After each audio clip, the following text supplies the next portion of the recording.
One time in Navdeep, Mukunda, one of the great associate of Lord Chaitanya, told Gadadhar Pandit, another associate of Lord Chaitanya, that let us go and meet a great devotee of Lord Krishna. Gadadhar Pandit and Mukunda went to meet Pundarik Vidyanidhi.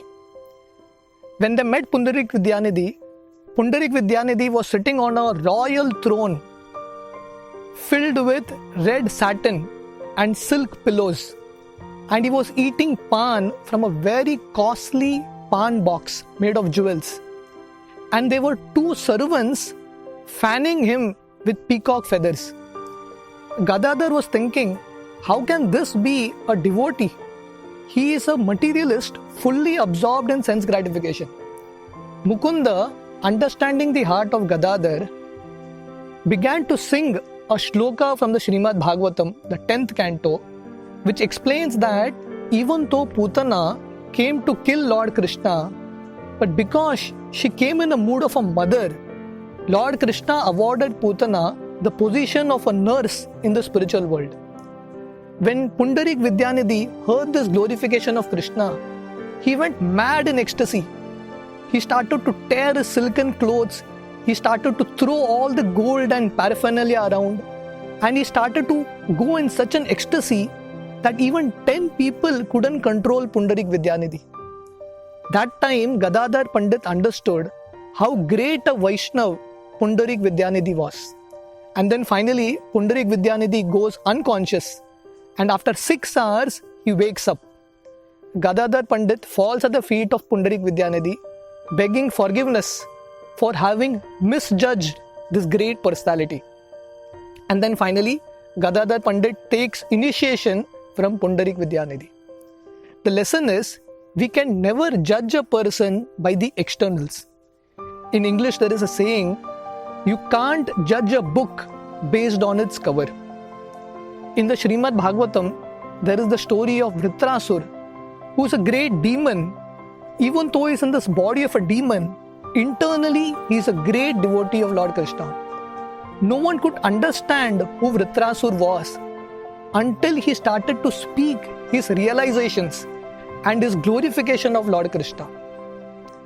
Giriraj Maharaj explains a very interesting story. Many years ago in the 1970s, when Giriraj Swami, who is a very senior disciple of Srila Prabhupada, was staying in the Boston temple, there was one person who came and joined the Boston temple. His name was Peter. But Peter was eccentric. He was crazy.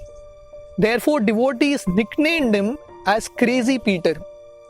Crazy Peter would stay in the hall of the temple, and then he would read books, and he would lie down there, many times fall asleep. And all devotees were so irritated with this Crazy Peter. The temple president of Boston, Satswarup Maharaj, wrote to Srila Prabhupada asking him whether we can remove this person out of the temple. He's such a nuisance. Prabhupada told Satswarup Maharaj, can't you tolerate him? Just like I have tolerated you all, please tolerate him. Years later, Crazy Peter moved out of Boston temple. He went to New York. Giriraj Maharaj, when he went to New York temple, he found out that Crazy Peter from New York, he had moved to New Vrindavan farm in West Virginia. And later, 20 years later, Giriraj Maharaj, one time he came to the Los Angeles temple, and there he found Crazy Peter, who is now a Vaishnava, dancing in the Mangalarti.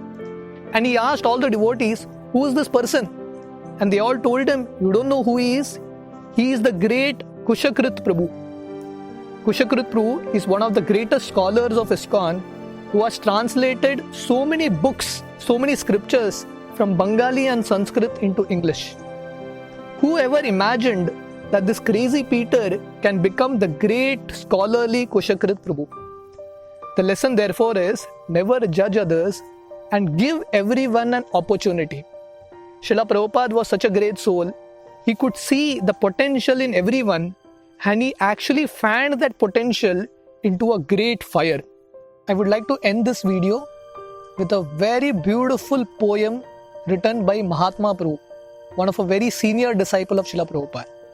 The title of this poem is, I Was Shocked. I was shocked, confused, bewildered, as I entered Golokas, the spiritual world's door. Not by the beauty of it all, nor the light or its decor, but it was the devotees in Goloka that I was amazed to see. I knew them all on earth, but they had so little bhakti. There stood my Sankirtan leader, the one who stole Krishna's money twice. Next to him was my old temple president, who was never ever nice.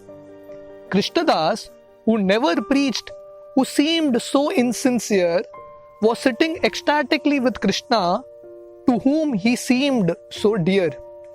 I asked my Guru, what's going on? Of this, I don't know what to make. How did all these devotees end up here? Did someone make a mistake? And why is everyone so quiet, so somber? Give me a clue. Quite, Prabhu, he said. They are all in shock. No one thought they'd be seeing you. The lesson is, therefore, let us never judge others because we don't know who is who. As the saying goes, every saint has a past and every sinner has a future. Thank you.